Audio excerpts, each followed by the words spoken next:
Check the bottle in your bathroom. The man who made it once couldn't afford a roof over his head. Homeless twice. Didn't stop. Didn't break. Refused to give in. He built a billion-dollar company. The first time he was left homeless, all he had was a 2-year-old baby and no one by his side. The second time he was thrown out, he had a partner and a total of $700.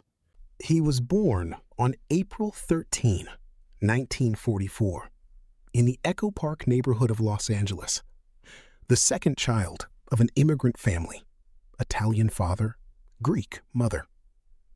By the time he was 2, his parents had split, and his mother couldn't raise both children on her own. His mother placed him and his older brother in a foster home in Los Angeles. They stayed there for 7 years. When he turned 9, they came back home from the foster home, but there wasn't much of a home to come back to.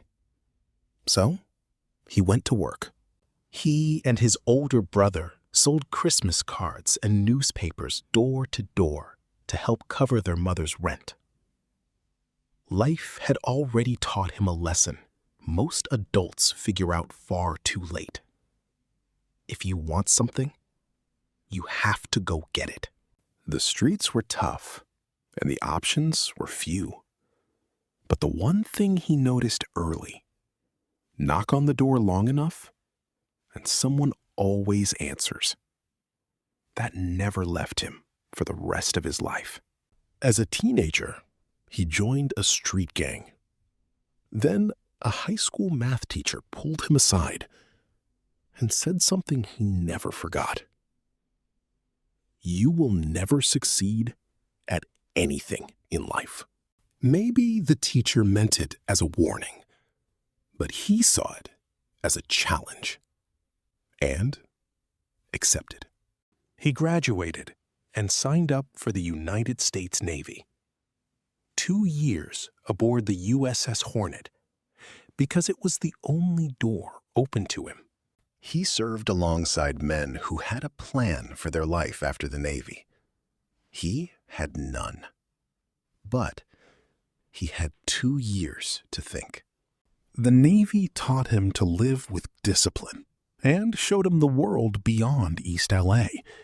But it couldn't teach him what to do with that world once he got back to it. When he got out of the Navy, he had no money in his pocket. So he went back to what he knew: sales. He sold encyclopedias door to door, sold shampoo, sold insurance, whatever it took. Then, in 1966, he came home one day and his wife was gone. She had taken the rent money and the only car they owned and walked out, leaving their 2-year-old son behind. 2 days later, the unpaid rent put them on the street.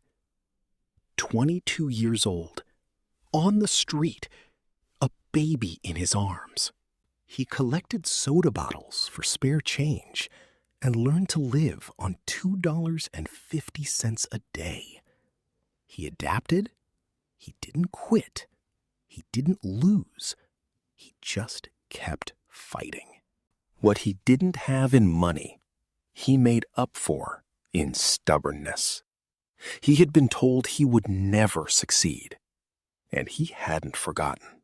He pulled himself back up, took every sales job he could find, and eventually walked through the doors of Redken Laboratories, one of the biggest names in professional hair care.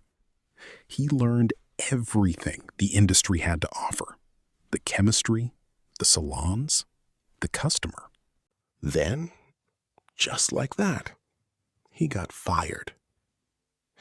Someone else, having learned everything, would have turned their back on the industry and walked away for good. He had a plan, a shampoo that actually worked in a single wash, and a conditioner you left in.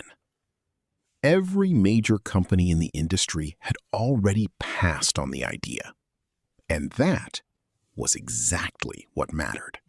A hairstylist named Paul Mitchell had come into his life, and the two had become close friends. A man who understood hair the way he understood sales. Each had exactly what the other lacked. In 1980, they decided to start a company together. There was just one problem. The investor they were counting on backed out at the last minute. They had counted on that investor. Without him, there was no company. Unless one of them found another way. Mitchell had $350. He had nothing, but he called his mother, borrowed another $350, and they were in business. $700. That was everything they had to launch one of the most recognized brands in professional beauty. They couldn't even afford colored ink for the shampoo bottle. The black and white label that became iconic across 87 countries was not a design choice. It was a budget decision. He moved into his old Rolls-Royce, not as a symbol of wealth, but because it was the only thing with a roof he could sleep in. No savings, no investor, no distribution deal. Every morning he woke up in that car, put on his best clothes, and went out to knock on salon doors all across Los Angeles. Most of them said no. The rule he gave himself was simple. Be just as confident on door 59 as you were on door 1. You can get rejected, but that doesn't change the quality of what you're selling. He said later, the business could have gone bankrupt at least 50 times in that first year alone. What kept him going wasn't optimism. It was stubbornness and a product he genuinely believed in. By the end of 2 years, things had started to shift, and it was moving so fast, even his dreams hadn't run that quick. By the end of year 3, John Paul Mitchell Systems had passed its first million. By year 5, 10 million. And by year 10, the company nobody wanted to fund was pulling in over $100 million a year. The idea every major company had rejected was now sitting in over 150,000 salons across 87 countries. The black and white bottle, born from poverty, had become a global symbol of professional quality. But in 1988, just as the company was becoming unstoppable, Paul Mitchell received news that changed everything. He had been diagnosed with pancreatic cancer. On April 21, 1989, Paul Mitchell passed away at the age of 53. The two of them had built something together that neither could have done alone. And now, right in the middle of the story, only one of them was left. Losing his partner could have stopped everything. Instead, he made a decision that would eventually be worth more than the hair care company itself. He kept the company running. He kept every employee, honored every promise they had made together. And then he did something no one expected. That same year, his friend Martin Crowley came back from Mexico with a plain bottle, the smoothest tequila either of them had ever tasted. He had never thought about tequila before in his life. Most tequila at the time cost a few dollars and was made to be mixed and forgotten. He saw something different and ordered the first 1,000 cases, priced at $37.95 a bottle. Distributors laughed, and stores refused to carry it. Nobody wanted to sell a tequila for $37 when the rest of the shelf sat under $5. He had been here before. He did exactly what he had done with shampoo.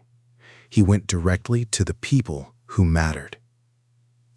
He walked into Wolfgang Puck's restaurant in Beverly Hills and asked his friend to serve it to his celebrity guests. Within weeks, celebrities were ordering cases of it by name.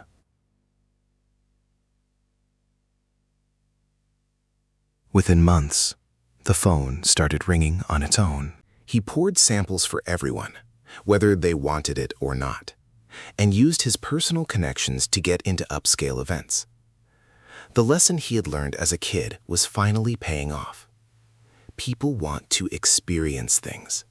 They try on the sweater. They sit in the car and drive it. They feel how comfortable the seat is. Patrón grew into the world's #1 ultra-premium tequila, selling over 2 million cases a year in a category it had largely created itself. The man who once lived on $2.50 a day was sitting on the biggest deal of his life. In January 2018, Bacardi acquired Patrón for $5.1 billion in cash. The man who once couldn't afford colored ink for his labels had just made a sale worth more than $5 billion.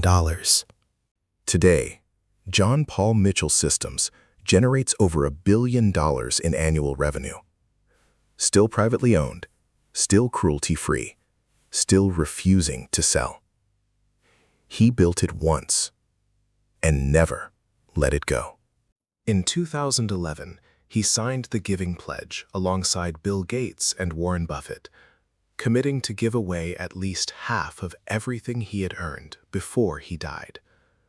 Since then, he has supported over 160 organizations around the world.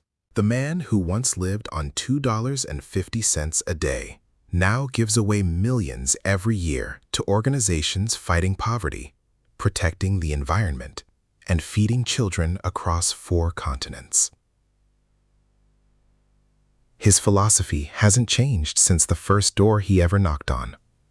You only keep what you give away.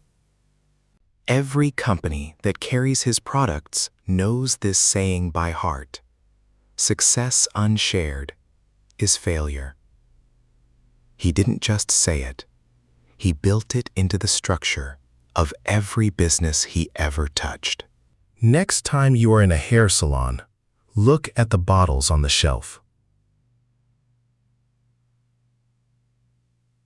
Next time you pour a glass of premium tequila, check the label.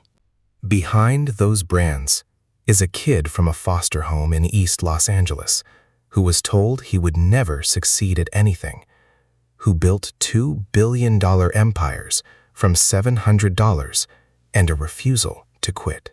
If you enjoyed this story, our previous episode covered the man who went back to high school at 48 to build a cement empire worth nearly $4 billion.